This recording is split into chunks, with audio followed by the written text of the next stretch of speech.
बचपन, जवानी, अधेड़ी और बुढ़ापे का ये मानव शरीर है, जिस मानव शरीर में आवाज नहीं आ रही, ना अंदर आ रही ना बाहर आ रही, यहाँ भी नहीं आ रही बाहर भी नहीं आ रही। जिस मानव शरीर में भगवान शिव की अलौकिक कथा का विस्तार करने का सौभाग्य प्राप्त हुआ है।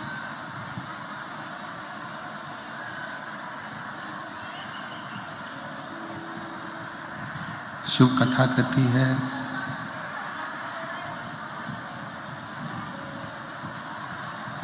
मृत्युलोक में मानव के शरीर में यदि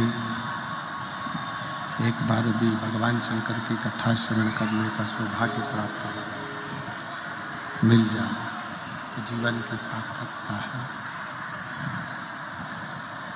कथा के मुख्य यजमान श्री शशिकांत अरविंद जी श्रीवास्तव, श्री योगेश सोमनाथ नेरकर जी, श्री ज्ञानेश्वर गोविंदराव एरमडे जी, श्याम कालम बाबूलाल कोटवड़े जी, दिलीप शिवराम बंघाना जी, श्री देवेंद्र विश्वनाथ कोटवाड़े जी, श्री नीलेश विश्वनाथ वाणी जी, श्री जयवंत लक्ष्मण बांगड़ जी, श्री नितिन शिवाजी कोतकर जी, श्री विनोद मधुकर कोटवाड़े जी, श्री पांडुरंग वामन सूर्यवंशी जी, श्री विजय प्रभाकर सूर्यवंशी जी, श्री जितेंद्र शांताराम कोंतकर जी। एक बार यजमान परिवार के लिए जोरदार ताली बजाकर उनका स्वागत वंदन अभिनंदन करेंगे, जो इस पवित्र पावन शिव महापुराण की कथा का लाभ दिला रहे हैं। बढ़ाओ ना स्पीकर।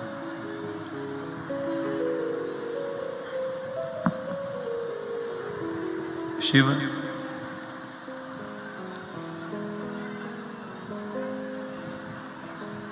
जो करुणा की मूर्ति है, जिनको करुणा सागर कहा गया है, वो नित्य अपने जीवों का कल्याण करने के लिए तत्पर रहते हैं। कहते हैं यदि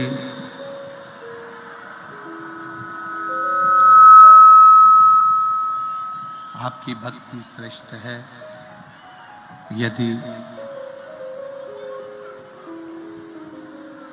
आपका भाव शुद्ध है,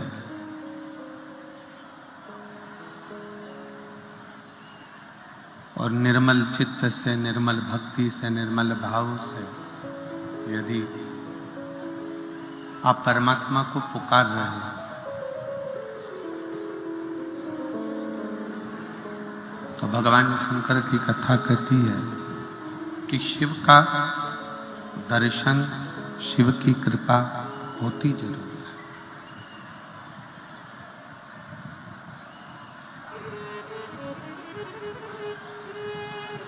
ब्रह्म कुमारी आश्रम से दीदियां बैठी हुई हैं।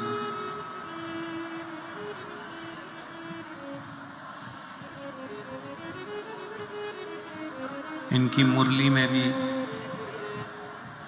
यही बात कही जाती है कि आप भाव से, दिल से शिव को पुकारो। क्यों? क्योंकि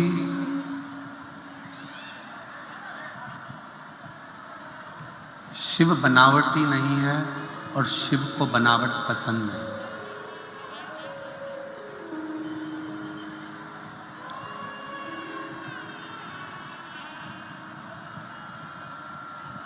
आवाजें नहीं आ रही है, लोग चिल्ला चोट कर रहे हैं पंडाल में।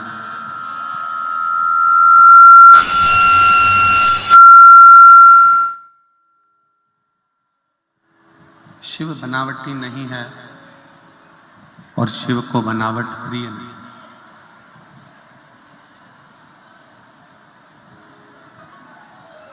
शिव जैसा है वैसा की वैसा ही, उसका कोई श्रृंगार नहीं, उसका कोई अलग अलग कोई श्रृंगार का भी मूलता नहीं है। ये स्पीकर नहीं चल रहा है कोई से भी, फैन लगा कर क्यों लगा। शिव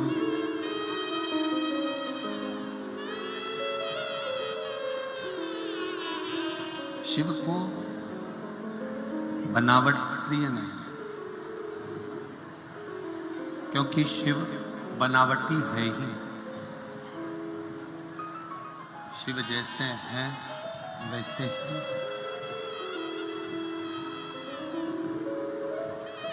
मस्तक पर गंगा है,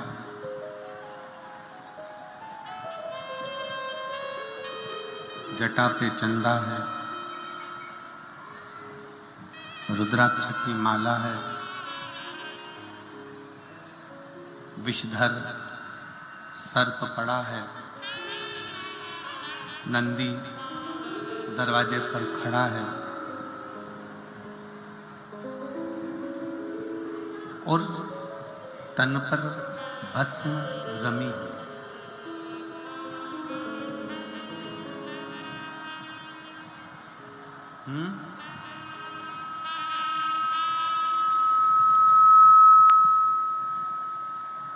तन पर भस्म रमी हुई है और अब इसमें तन पर भस्म रमा लेना, सिर पर गंगा धारण कर लेना, गले में भुजंग धारण कर लेना, रुद्राक्ष का माला धारण कर लेना,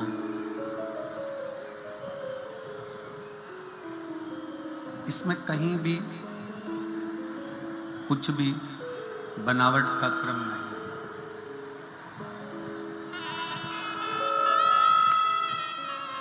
इसमें कहीं भी कुछ भी बनावट की स्थिति नहीं। यहां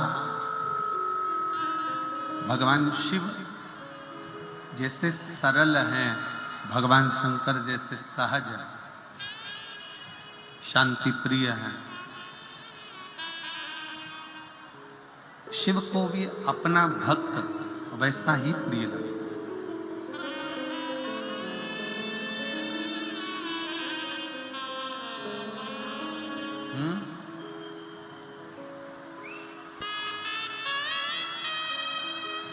शिव को भी अपना भक्त वैसा ही प्रिय लगता है। और होता यही है,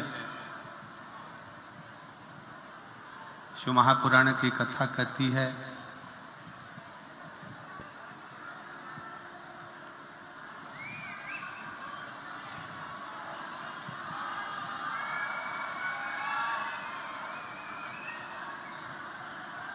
प्रेशर खोलिए, प्रेशर साउंडों का, सद्दूर का प्रेशर खोलिए, सब जगह का प्रेशर खोलिए, ऊपर से लेके बिल्कुल सामने आदि सबका प्रेशर खोलिए। शिव शंकर शांति प्रिय हैं, शिव आडंबर से दूर हैं। शिव जैसे स्वयं निर्मलता का भाव रखते हैं, जितना शिव सहजता का भाव रखते हैं, शिव जितनी सरलता का भाव रखते हैं, वैसा कि वैसा ही आपके जीवन में होना चाहिए। वैसा कि वैसा ही आपके जीवन में भी धारण होना चाहिए।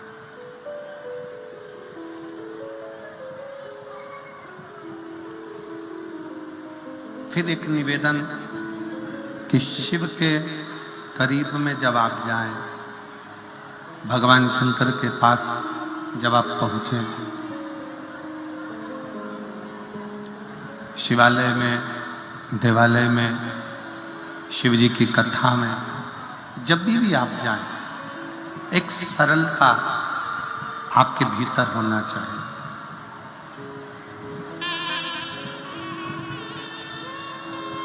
एक सहजता आपके भीतर होना चाहिए। और मैंने तेरे भरोसे बाबा, तेरे भरोसे हवा विच उड़ती जावागी बाबा, डोर तो छड़ना में कटी जावागी भोले मैं तेरी पतंग शंभु मैं तेरी पतंग हवा विच उड़ती जावागी बाबा, डोर तो छड़ना में कटी जावागी। शिव के मंदिर में, शिवालय में, देवालय में, शंकर के नजदीक में, शंकर की कथा में, शंकर के भजन में, शंकर के स्मरण में जब भी वे जाएं तो भीतर से आडंबर को हटाकर जाएं। शिव को पाने का सबसे सुंदर तरीका है कि मन की निर्मलता, अपने हृदय की शांति, अपने हृदय की निर्मलता, भगवान शंकर की भक्ति, भगवान शंकर की निर्मलता, भगवान शंकर का भजन, स्मरण, निर्मलता के भाव से।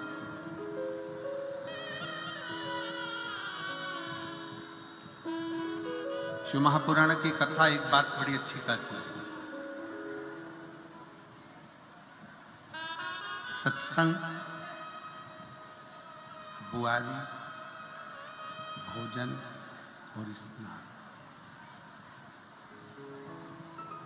ये चार नित्य करना चाहिए, प्रतिदिन करना चाहिए, रोज करना चाहिए।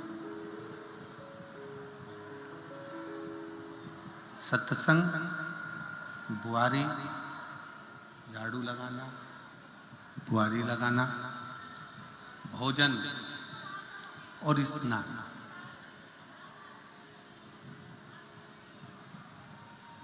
ये चार प्रतिदिन होना चाहिए, प्रतिदिन।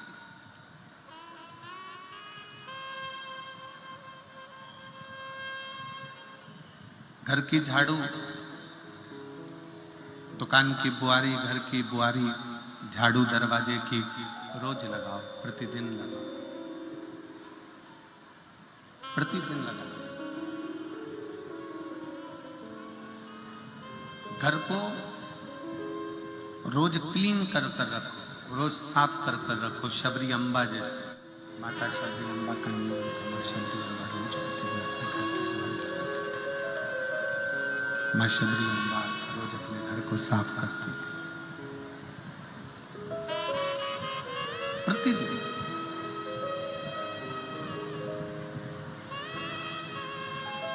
बुआरी रोज लगाओ, प्रतिदिन लगाओ, भोजन रोज प्रतिदिन, भोजन प्रतिदिन करिए, स्नान प्रतिदिन करिए, प्रतिदिन। स्नान भी रोज करो, भोजन भी रोज करो, बुआरी झाड़ू भी रोज लगाओ। और शिव महापुराण की कथा कहती है, बाबा की कथा, शिव महापुराण, सत्संग प्रतिदिन करो, रोज करो, प्रतिदिन। उदर की तृप्ति के लिए भोजन रोज जरूरी है, प्रतिदिन जरूरी है। उसी तरह आत्मा की तृप्ति के लिए शिव महापुराण रोज जरूरी है, प्रतिदिन जरूरी है। ये रोज, प्रतिदिन।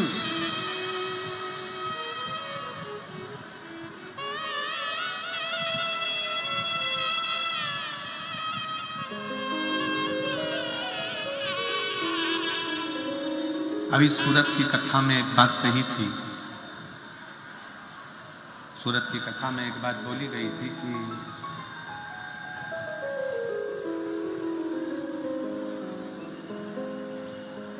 सूरत की कथा में कहा था आप 24 घंटे भगवान का पूजन करें ना करें,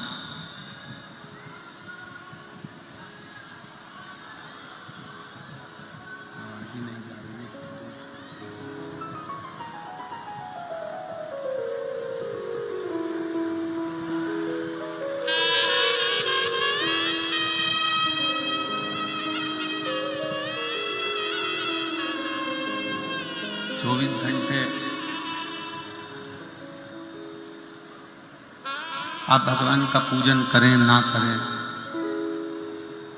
24 घंटे आप भगवान की भक्ति करें ना करें, पर शिव महापुराण की कथा कहती है कि 24 घंटे मेरे देव अधिदेव महादेव पर विश्वास पूरा करें तो बाबा आपका कार्य सफल जरूर करें। 24 घंटे विश्वास शिव पर होना बहुत जरूरी। 24 घंटे भगवान पर भरोसा होना बहुत जरूरी। और भरोसा भी थोड़ा बहुत नहीं, भरोसा भी पूर्ण, विश्वास भी पूर्ण, भरोसा भी पूर्ण।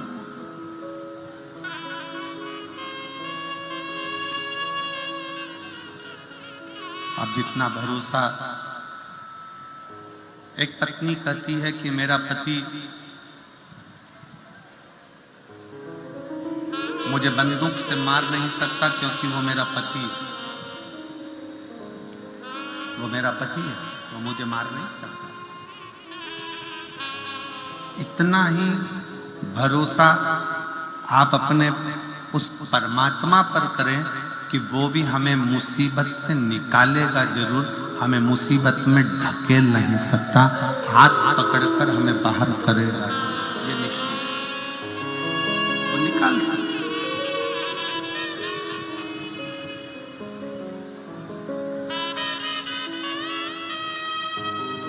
और मैंने तेरे ही भरोसे बाबा, तेरे ही भरोसे हवा पीछे उड़ती जाओगी बाबा, डोर है तो छड़ीना में कड़ी जाओगी। भोले मैं तेरी पतन शंभो, मैं तेरी पतन हवा पीछे उड़ती जाओगी बाबा, डोर है तो छड़ीना में कटी जाओगी। शिव कथा कर रही है, भगवान शंकर का संवाद कर रहा है, शिव महापुराण की कथा कर रही है कि शिव पर विश्वास 24 घंटे का रखो, भगवान शंकर पर भरोसा पूर्ण रखो। साइड करो ना भाई।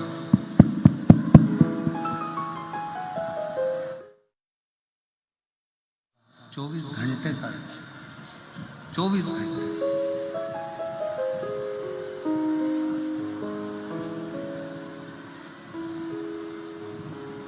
शिव का एक नाम विश्वास।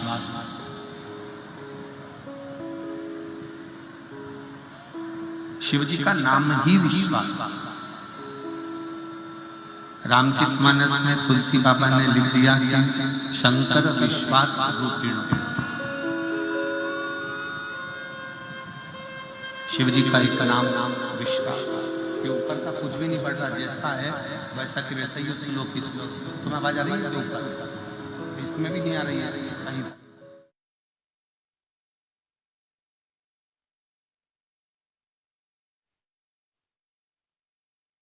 विश्वास, विश्वास, शंकर को विश्वास कहा,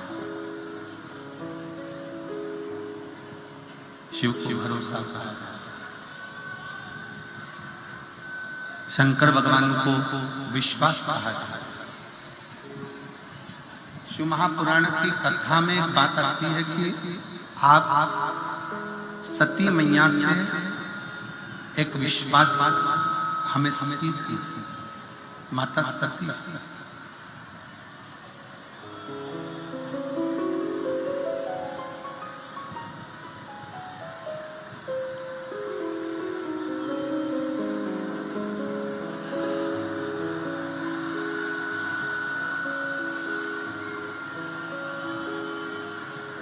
माता सती से हमको एक बात विश्वास की सीखना चाहिए, भरोसे की सीखना चाहिए।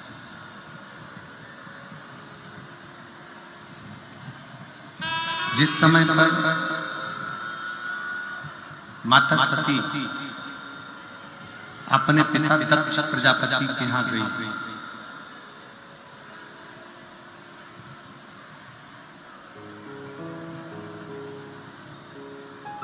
और माता सती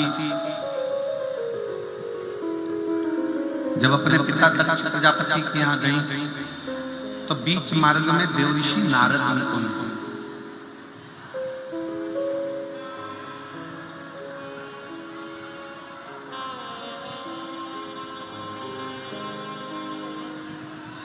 देवऋषि नारद जी ने माता सती को देखा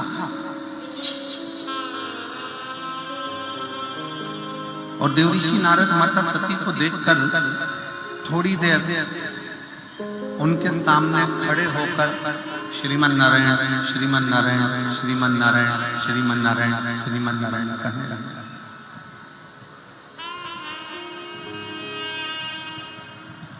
श्रीमन नारायण का उच्चारण करने लगे।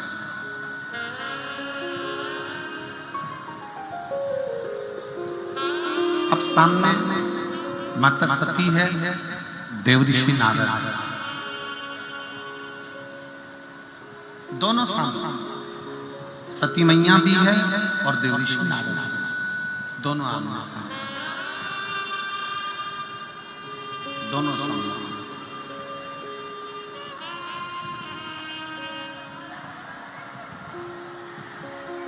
देवऋषि नारद जी ने माता सती जी से कहा, माँ आपको मालूम है कि आप अपने पिता के घर जा रही हो और शिव जी की आज्ञा नहीं है।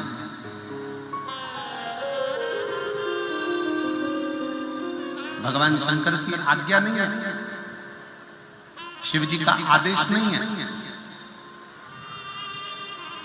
और आप अपने पिता के घर जा रही हैं। माता सती ने कहा, गुरु का दरवाजा, पिता का दरवाजा, शिव का दरवाजा ये हमेशा खुला रहता है।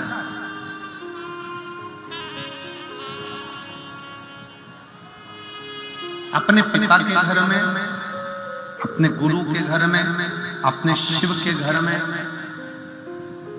बिना समय के भी जाया जा सकता है। पर मां, शिव जी ने तो आपको रोका है, शंकर भगवान ने तो आपको रोका है, आपको नहीं जाना चाहिए। सती मैया देवऋषि नारद को जो उपदेश दे रही है वो एक विश्वास का उपदेश है।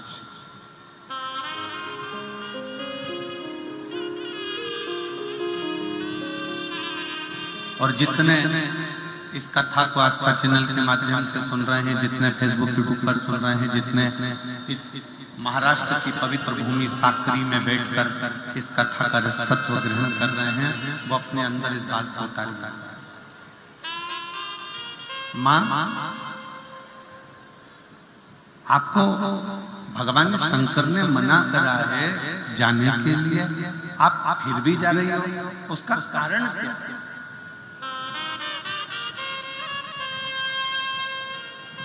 जब पति ने मना कर दिया, पत्नी को नहीं जाना चाहिए। जब पति ने मना कर दिया तो जाने का क्रम ही नहीं, मत फिर क्यों जा रही? सती मैया ने देवऋषि नारद जी से कहा, नारद जी, मेरे पति ने कामदेव को जलाकर भस्म कर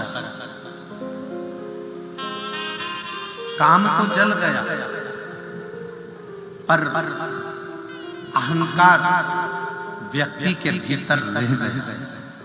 और मैं चाहती हूं कि मेरे पिता दक्ष प्रजापति के दिल में, उनके हृदय में जो अहंकार उनके मस्तक पर चढ़ा हुआ है, वो दुनिया में कोई नहीं तोड़ सकता है, केवल एक मेरे पति तोड़ सकते हैं। इसलिए मैं उस यज्ञ में जा रही हूं, जिससे मेरे पति उस यज्ञ में आकर मेरे पिता के अहंकार को तोड़ दो। और इसके लिए मुझे जलकर भस्म भी होना पड़े तो मैं जलने को तैयार हूं।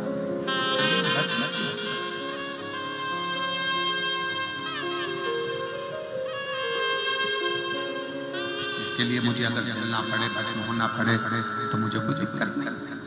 पर अहंकार, अभिमतता, अहम व्यक्ति को बर्बाद कर देती है। अभिमतता, अहम, अहंकार व्यक्ति को बर्बाद कर देती है।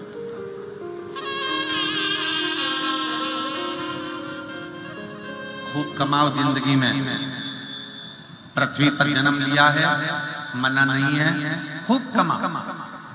तुम्हारे शरीर में जितनी ऊर्जा है, भगवान की कृपा ऐसी हो जाए कि और ज्यादा ऊर्जा है और आप उससे ज्यादा कमाओ।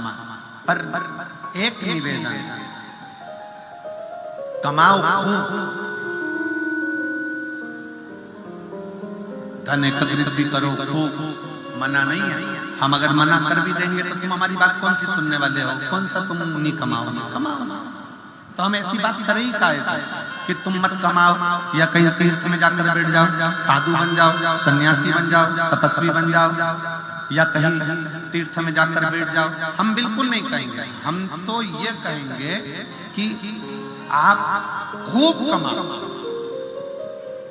रात दिन एक जैसा कमाओ, मना नहीं। पर निवेदन है, उस कमाई का धन तुम्हारे घर में आए, मना नहीं। पर वो कमाई के धन के साथ तुम्हारे घर में अहंकार नहीं आना चाहिए, तो समझ लो कि तुम्हारा कमाया गया।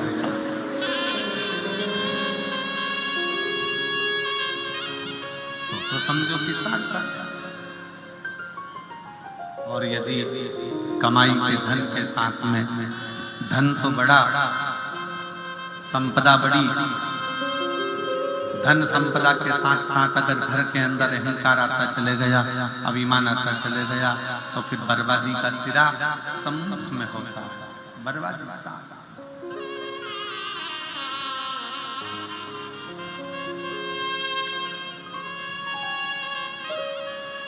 रतन,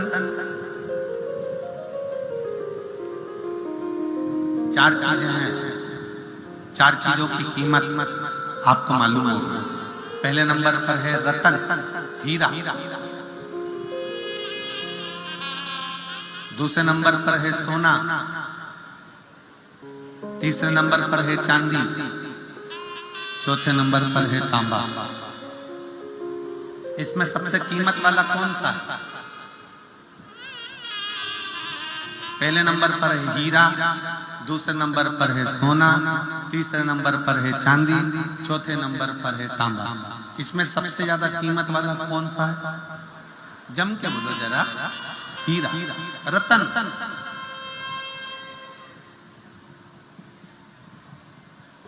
पहले नंबर पर है रतन, हीरा, जिसकी कीमत बहुत। फिर सोना, चांदी और तांबे में कीमत वाला कौन है? सोना। उसके बाद चांदी, फिर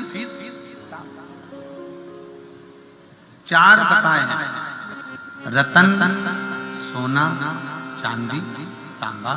उसी तरह चार अवस्था है, बचपन, जवानी, अधेड़ी और बुढ़ापा।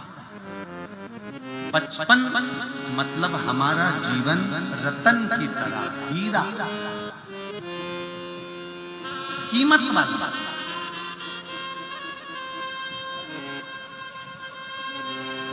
एक बचपन की कीमत भी समझो। संत नामदेव जी महाराज 4 वर्ष की अवस्था में सत्संग में लगे थे। संत तुकाराम जी 6 वर्ष की अवस्था में सत्संग में लगे थे। 5 वर्ष की अवस्था में सत्संग में लगे। संत तुकाराम जी 5 वर्ष की अवस्था में सत्संग में लगे। लग गए। मीराबाई 5 वर्ष की अवस्था में सत्संग में लग गई। कर्माबाई 6 वर्ष की अवस्था में सत्संग में लग गई। एक बाल्य अवस्था में जो सत्संग किया गया वो रतन जैसा,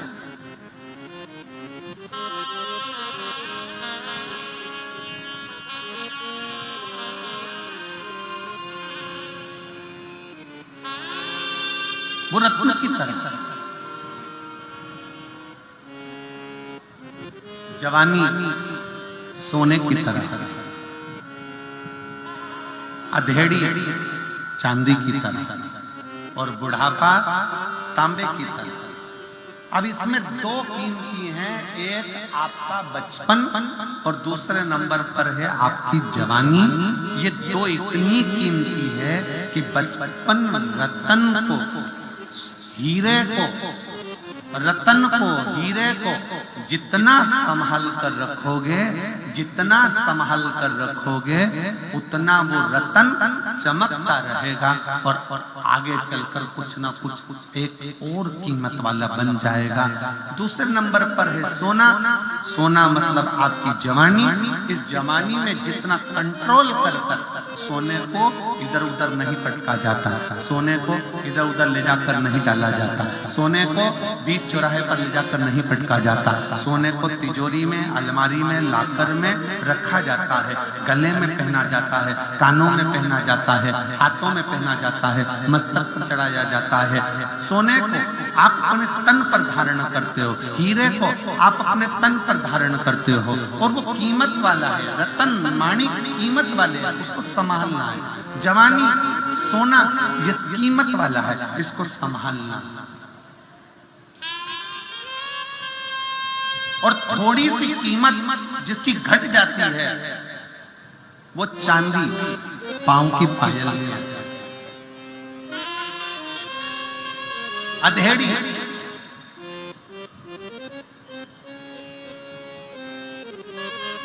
घटती जाती, कीमत घटती जाती। फिर आ गया बुढ़ापा, तांबा, और कीमत घट गई। आप अपनी कीमत मत प्रबल करें।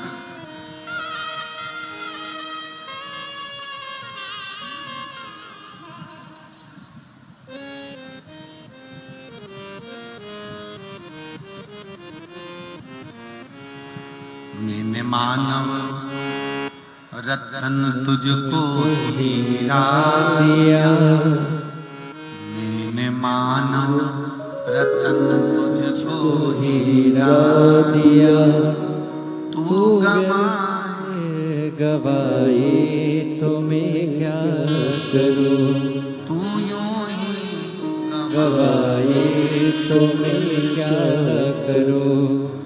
मैंने मानव रतन तुझको हीरा दिया, मैंने मानव रतन तुझको हीरा दिया, तू यूं ही गवाए तो मैं क्या करूं।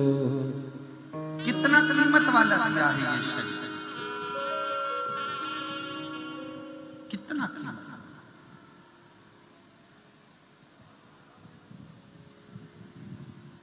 लोग कहते हैं हम भिखारी, लोग कहते हैं हम गरीब, लोग कहते हैं हम दरिद्र। शिव महापुराण की कथा कहती है मेरा शंकर जिसको भी पृथ्वी पर जन्म देता है कभी उसको भिखारी बनाकर पैदा नहीं करता, उसको करोड़पति बनाकर पैदा करता है।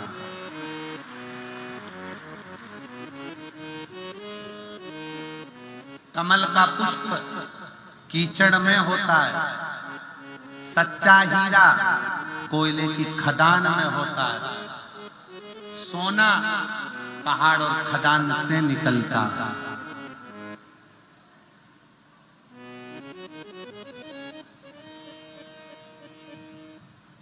कोई कहे कि हमें भगवान ने गरीब बनाकर पैदा कर दिया, नहीं, मेरा परमात्मा कभी गरीब बनाकर पैदा नहीं करता। गरीब है आपकी सोच,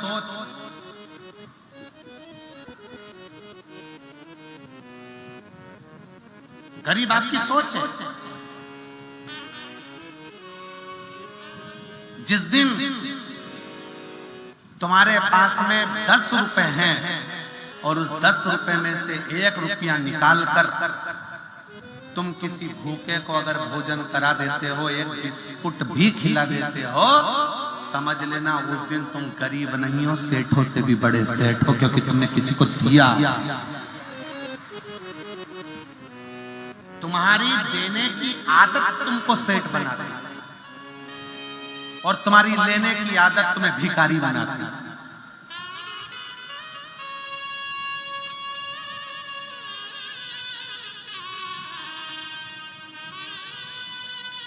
पहले के भोज में और आज के भोज में जमीन आसमान का अंतर है। पहले के समय में भोजन करने बैठते थे, शादी में पंगत लगती थी, पट्टी बिछती थी, उस पे बिठा दिया जाता था, सामने वाला आता था, पत्तल लगाकर खुद आता था, पत्तल लगाता, थाली लगाता, सामने वाला आता, गुलाब जामुन रख कर जाता, रसगुल्ला रख कर जाता, पूड़ी रख कर जाता, सब्जी रख कर जाता, रायता रख कर जाता। आज पहले के समय में देने वाला खुद आता था। आज के जमाने में संसार में इन विदेशियों ने सबको भिखारी बना दिया। हाथ में प्लेट पकड़ा दी और बफेट के सामने दे दे भैया, दे दे भैया, भिखारी। अब ईमानदारी से बोलना, जितने साकरी के भक्त यहाँ पर बैठे हुए हैं, ईमानदारी से बोलो, बफेट की टेबल के पीछे जो वेटर खड़े हैं और तुम्हारे हाथ में हीरे की चूड़ी, सोने के जेवर और बनारसी साड़ी, और तुम्हारा पति लाखों कमाने वाला और सामने वेटर खड़ा है और तुम प्लेट लेके एक गुलाब जामुन दे दे भैया।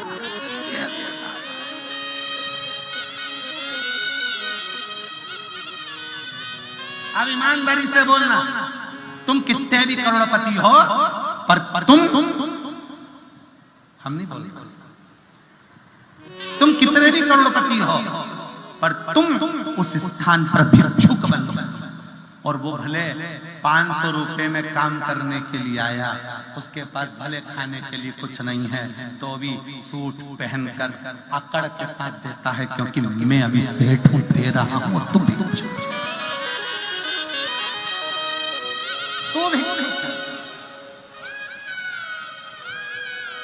मेरा परमात्मा किसी को भिखारी बनाकर नहीं पैदा करता, मेरा परमात्मा किसी को भिक्षुक बनाकर पैदा नहीं करता। मेरा परमात्मा तो देता है। आपको वो हीरा बनाकर पैदा करा है, मेरे परमात्मा ने आपको संसार में ऐसा पैदा करा है कि आप अपनी कीमत जिस दिन जान गए, उस दिन तुम्हारे जीवन की सार्थकता सिद्ध हो।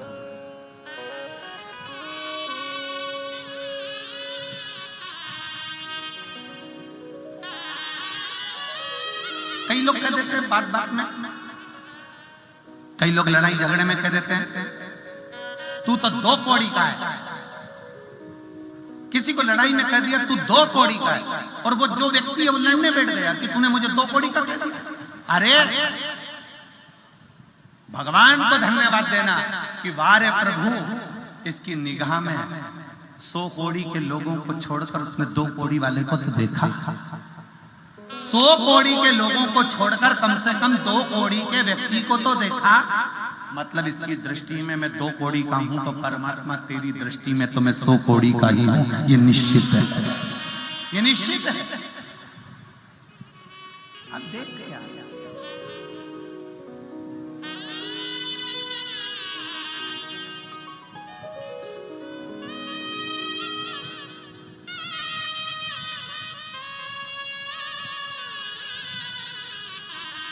मेरा शिव किसी को भिखारी बनाकर पैदा नहीं करता। मेरा शिव किसी को भिक्षुक बनाकर पैदा नहीं करता।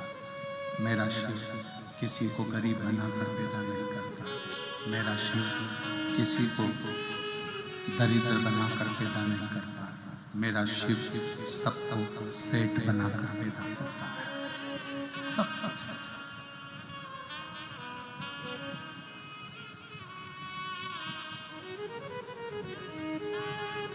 एक परमात्मा की निगाह में जन्म लेने वाला मनुष्य सेठ है।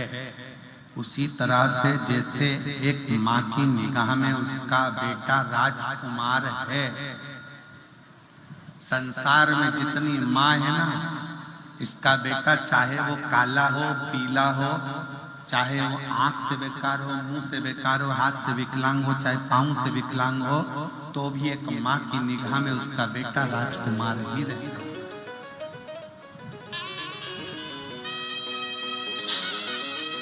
बोलो मेरी जीजियो, बचपन में आपने अपने बेटे को राजकुमार बोला कि नहीं बोला? अरे बोलो तो जम के, बोला कि नहीं बोला? कितने लाड़ से प्रेम से कहा मेरा बेटा राजकुमार बेटा, मेरा बेटा, मेरा राजा बेटा, मेरा राजकुमार बेटा, मेरा राजा बेटा। कितना प्रेम, कितना स्नेह।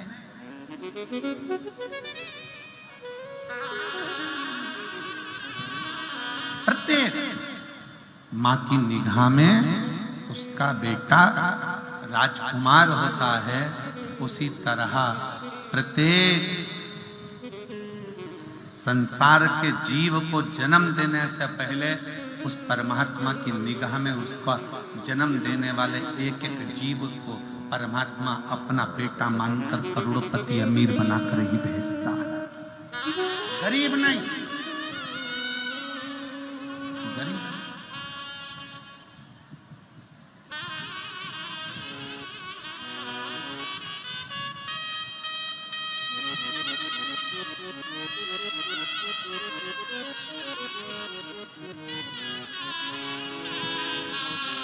गरीब नहीं। आपके देने की सामर्थ्यता आपको सेठ बनाती है। आपको देने की सामर्थ्यता आपको सेठ बनाती है। यहां पर कई बुजुर्ग माताएं बैठी हैं जो रोज भंडारा करती हैं।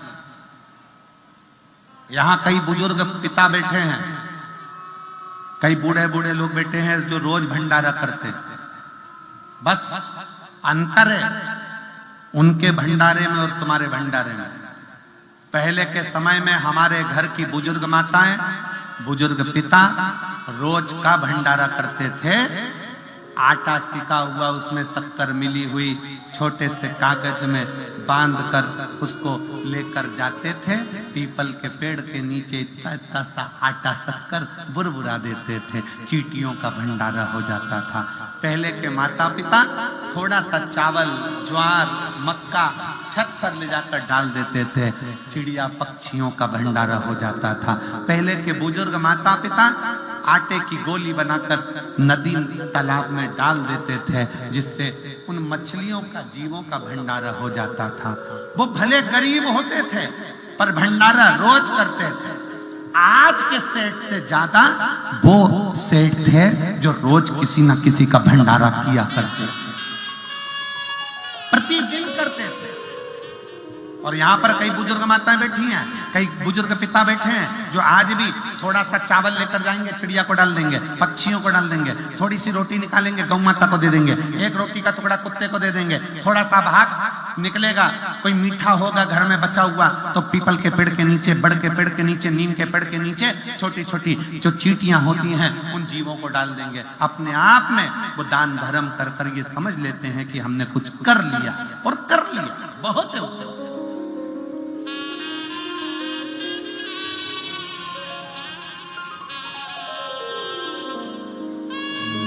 मानव जन्म तुझको ही दिया, तू यूं ही गवाए तो मैं क्या करूं। मैंने मानव जन्म तुझको ही दिया, तू यूं ही गवाए तो मैं क्या करूं। तो व्यर्थ गवाए, तो मैं करूं तो करूं क्या?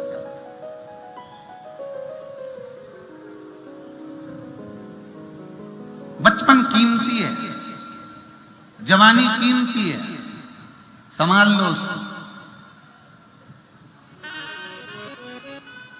सती माता सती से देवऋषि नारद कह रहे हैं, मां आपके पति ने मना किया है आपको, पर आप जा रही हो। आपके पति मना कर रहे हैं और आप जा रही हो मां। सती माता कहती हैं कि मेरे पिता के अहंकार को समाप्त करवा दो।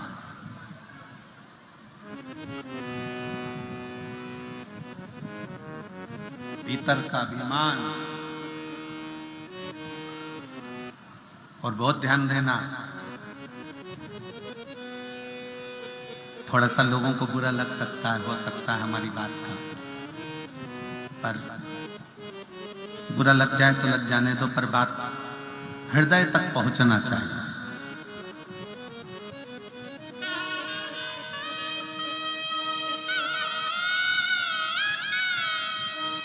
ससुराल का अभिमान दामाद तोड़ देता है और दामाद का अभिमान ससुराल तोड़ देता है। कैसे? अर्जुन को अहंकार आ गया था,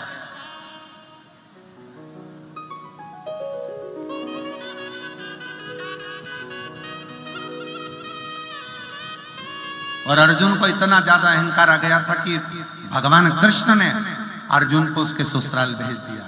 जा 2-4 दिन जरा ससुराल लेकर आ जा। जाते जाते भगवान कृष्ण ने कह दिया 2-4 दिन में मत आना, कम से कम 2 महीने में आना ससुराल। अर्जुन ससुराल गए। पहले दिन तो अर्जुन के लिए खाने के लिए 56 भोग आए, खूब सम्मान करा, दामाद दामाद दामाद दामाद कहकर। दूसरे दिन 56 भोग की जगह 36 हो गए, 36 से 25 हो गए, 25 से 15, 15 से 10, 10 से 5, 5 से 3, 3 से 2, 2 से 1। अब अर्जुन को आ गया गुस्सा। जैसे ही भोजन की थाली सामने आई और अर्जुन क्रोध में लाल हो गए। मैं तुम्हारे घर का दामाद हूं, मैं तुम्हारे घर का जमाई हूं, और मेरे भोजन की थाली में हस्तिनापुर में मेरे लिए 56 भोग लगते थे, तुमने केवल एक सब्जी, भाजी और एक रोटी, कोई मीठा नहीं, नमकीन नहीं, कुछ नहीं। ससुराल में साले ने, राजा द्रुपद ने कह दिया, महाराज इतने दिन रहोगे तो रोज रोज 56 भोग थोड़ी ना मिलेंगे। इतने दिन रहोगे तो रोज रोज 56 भोग थोड़ी ना मिलेंगे। महाराज जो भोजन में मिला है वो पाइए, वरना अपने घर जाइए। अर्जुन को क्रोध आ गया, मैं हस्तिनापुर का राजा और मेरा अपमान हो रहा, मैं अर्जुन और मेरा अपमान। अर्जुन ससुराल से वापिस आ गए हस्तिनापुर में। भगवान कृष्ण शाम को मिलने के लिए अर्जुन से गए। अर्जुन भगवान कृष्ण के चरणों को प्रणाम कर कर जमीन पर बैठ गया और भगवान सिंहासन पर बैठ गए। रोज अर्जुन भगवान के साथ पास के सिंहासन पर बैठता था, आज भगवान के चरणों में बैठा। भगवान समझ गए कि ससुराल से आया है, समझ में आ गया जिसको ज्यादा गर्मी चढ़े उसको 2 महीने के लिए उसके ससुराल भेज दो, सारी गर्मी अपने आप निकल जाती है।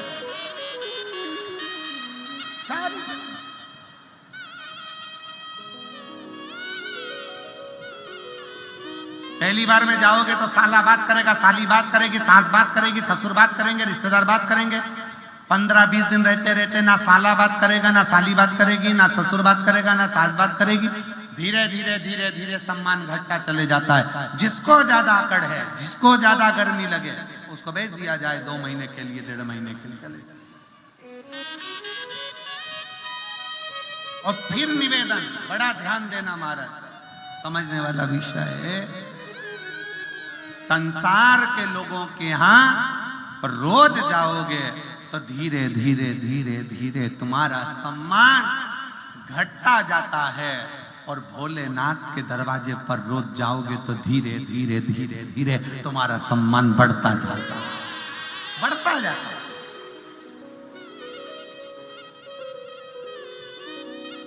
परिवार में, नातों में, रिश्तों में, कुटुंब में, कबीले में, संबंधों में तुम्हारा सम्मान रोज जाने पर घटेगा, पर शंकर की कथा में, शंकर के मंदिर में रोज जाने से तुम्हारा सम्मान बढ़ेगा, घटेगा नहीं।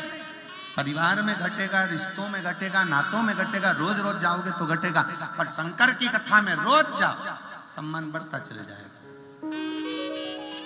जो लोग 5, 6, 7 पंडाल कथा सुनने वाले हैं, वो जब कथा के पंडाल में आते हैं तो पंडाल लगाने वाले हुए या व्यवस्था करने वाले हुए उनको पहचान जाते हैं। और काकी फिर आ गई तो, अरे भैया मेरे 4 पंडाल हो गए, अभी तो मैं 7 सुनूंगी। 7 सुनोगी? अच्छा बैठो बैठो। उनके लिए आगे व्यवस्था हो जाती है, उनकी पहचान बढ़ती चली जाती है। परिवार में, रिश्तों में, नातों में, कुटुंब में, कबीले में रोज जाओगे, सम्मान घटेगा। और शिव महापुराण में और भगवान शंकर के मंदिर रोज जाओगे, आपका आदर सम्मान बढ़ता चले जाएगा। पहले आप मंदिर जाना चालू करोगे तो आपका नाम कमला प्रसाद, लालू प्रसाद, राम प्रसाद, जो भी तुम्हारा प्रसाद तुम्हारा नाम से लिया जाएगा, लीलाबाई, कमलाबाई, बिमलाबाई नाम से। फिर रोज रोज मंदिर जाना चालू करोगे तो मोहल्ले के लोग तुम्हारा नाम रख देंगे, ये आ गई अनसुईया, ये आ गई सावित्री। फिर धीरे धीरे तुम्हारा प्रमोशन होगा, ये आ गई सीवर वाले महाराज की चेली।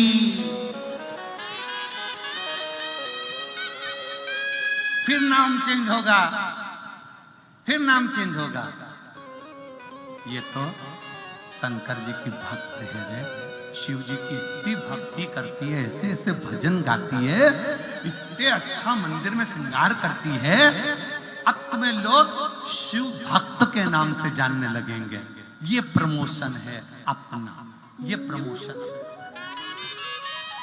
ये शिव भक्त है।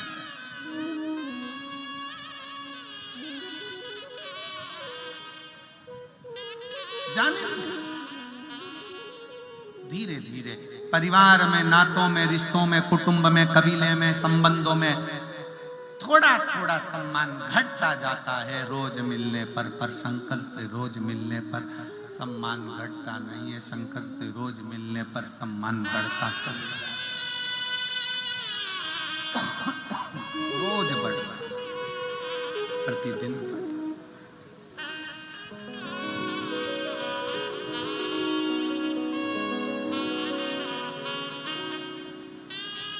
बहुत ध्यान देना,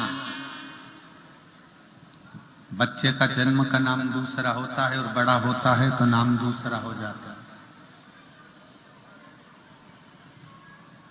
बच्चे का नाम दूसरा है, माँ उसको लल्लू, कल्लू, पप्पू, मुन्ना कुछ भी कहकर पुकार लेती है। बच्चा बड़ा हुआ, नाम चेंज, नाम बड़े होने पर तुम्हारा नाम बदल जाता है। उसी तरह शंकर के मंदिर रोज रोज जाना चालू कर दो, तुम्हारा भी नाम बदल जाएगा। लोग तुम्हें नाम से नहीं, मेरे भोले बाबा के भक्त के नाम से जानना प्रारंभ कर दो। नाम चेंज।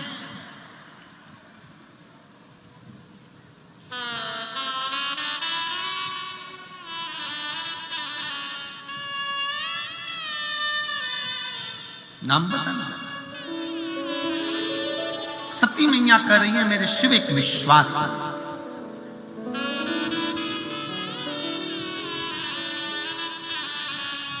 सती मैया कर रही है शंकर विश्वास, भरोसा। आप अपने पति के मना करने पर भी जा रही है, अपने मायके? हाँ, मेरे पिता का अहंकार मेरे शिव ही तोड़ सकता।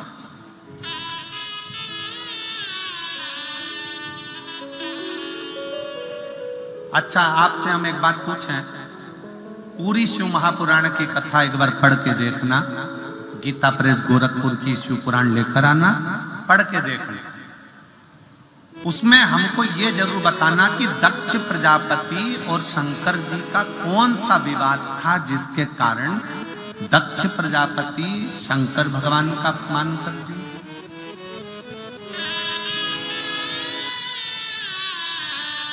दक्ष प्रजापति भगवान शिव जी का अपमान कर दिया। कौन सा विवाद था? उस विवाद को हमें बताओ एक बार। कि शंकर भगवान की और दक्ष प्रजापति का झगड़ा कौन सा था, कौन सी लड़ाई थी जो दक्ष प्रजापति शंकर भगवान से इतना बैर करते थे, उनका अपमान कर दिया, उनको अपशब्द कर दिया। झगड़ा कौन सा था? कोई झगड़ा नहीं। शंकर भगवान का और दक्ष प्रजापति का कोई झगड़ा नहीं था। केवल